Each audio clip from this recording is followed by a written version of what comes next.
Sepertinya ada yang lagi sibuk mengamati ya.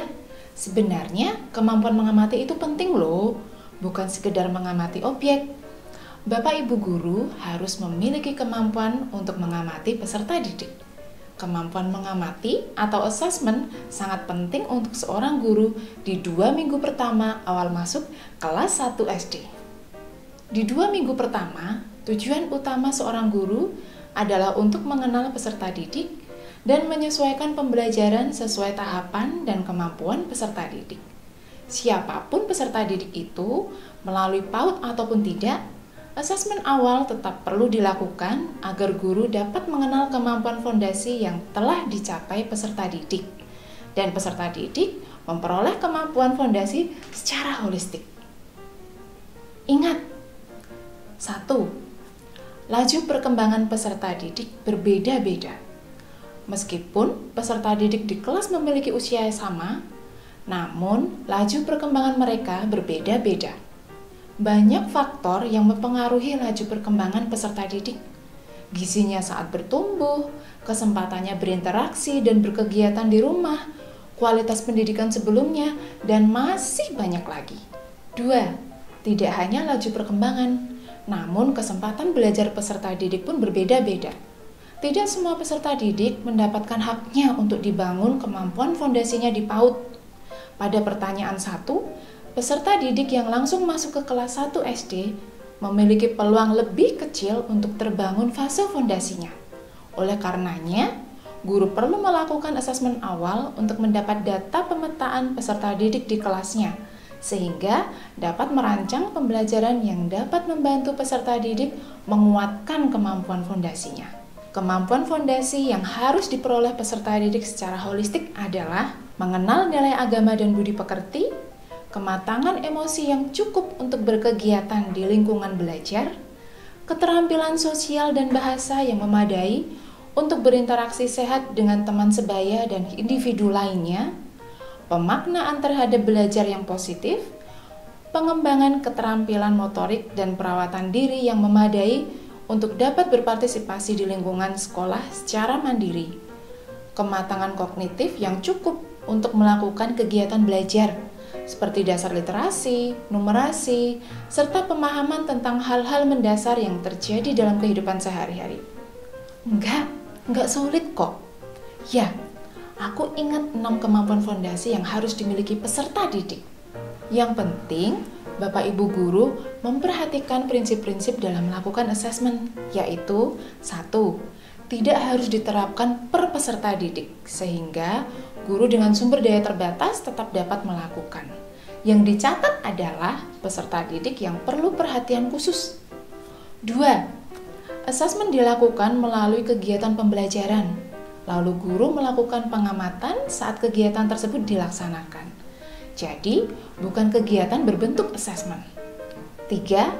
Rujukan dalam melakukan asesmen awal, bukan hanya kemampuan keaksaraan dan bilangan, namun kemampuan fondasi yang meliputi kemampuan literasi yang lebih luas, bertutur, kosakata, pengetahuan latar, dan seterusnya, dan kemampuan fondasi non-literasi numerasi.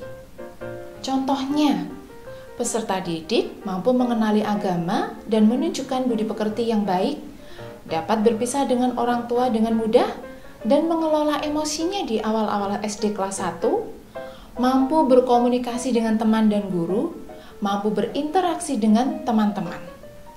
Ia juga senang belajar karena belajar dilakukan dengan kegiatan yang bermakna, mampu melakukan gerak tubuh dan menjaga kebersihan diri, dan dapat mengikuti kegiatan kelas karena kemampuan kognitifnya mendukung untuk memahami instruksi. Cara melakukannya cukup dengan 5 langkah ini. Langkah 1. Tentukan aspek kemampuan fondasi yang ingin dipantau. Contohnya, Ayu selalu menangis di 2 minggu pertama sekolah. Ia minta ditemani oleh ibunya. Guru menetapkan aspek yang ingin dikuatkan adalah kemampuan emosi yang cukup untuk berkegiatan di lingkungan belajar. Langkah 2. Rancang kegiatan yang dapat digunakan untuk mengamati perilaku tersebut. Contohnya, guru memasangkan Ayu dengan teman perempuan yang sudah matang emosinya. menyediakan permainan kesukaan Ayu. Juga bisa mengajak Ayu bermain peran sekolah-sekolahan, di mana Ayu bisa sebagai guru yang memiliki murid belum berani ditinggal oleh orang tuanya di sekolah. Langkah 3. Pilih mata pelajaran apa yang bisa digunakan. Contohnya, mata pelajaran bahasa Indonesia dapat digunakan untuk kegiatan bermain peran, atau mata pelajaran seni dan prakarya untuk menyalurkan emosi Ayu dalam bentuk gambar. Langkah 4. Dokumentasikan informasi tersebut di lembar observasi. Contohnya, guru menuliskan catatan khusus sebagai hasil pengamatan, seperti ketika Ayu menjadi guru, ia menasihati peserta didik yang menangis agar mau bermain dengan teman. Ayu berkata, "Nanti Bunda akan jemput lagi. Bunda nunggu di luar dengan bunda-bunda lain." Langkah 5 dan terakhir, identifikasi pertimbangan yang perlu masuk ke dalam rancangan kegiatan pembelajaran ke depan. Contohnya, guru melihat bahwa bermain drama efektif mengubah perilaku takut di sekolah untuk berani di sekolah. Guru menambahkan kegiatan membaca lantang tentang cerita peserta didik yang berani di sekolah sendiri. Guru memberi kesempatan pada Ayu untuk menanggapi cerita dan menceritakan perasaannya. Gampang kan? Terus gimana membuat perencanaannya? Untuk merancang tujuan pembelajaran yang menguatkan kemampuan fondasi, caranya adalah 1. Lakukan asesmen awal. 2. Lakukan pengolahan data asesmen awal. Nah, dari hasil pengamatan tadi, kemungkinan ada 2 hal yang terjadi. Pertama, peserta didik sudah memiliki kemampuan fondasi yang cukup. Kedua, masih ada kemampuan-kemampuan tertentu yang belum cukup. Gimana? Ya, sabar dong, ini saya jelasin ya. Apabila yang terjadi adalah kemungkinan pertama, di mana peserta didik sudah punya kemampuan yang cukup, Bapak Ibu guru bisa melanjutkan pembelajaran di kelas dengan menggunakan tujuan-tujuan pembelajaran untuk mata pelajaran fase A pada kurikulum Merdeka atau kompetensi dasar kelas 1 SD pada kurikulum 2013. Tapi jangan lupa ya, harus tetap menyenangkan dan bermakna untuk peserta didik. Kegiatan yang bermakna dan menyenangkan akan membantu peserta didik di masa transisi PAUD ke SD. Kalau kemungkinan kedua yang terjadi, yaitu ada beberapa kemampuan yang belum cukup, maka guru perlu melakukan penyesuaian terhadap tujuan-tujuan pembelajaran yang telah dirancang selama 1 semester.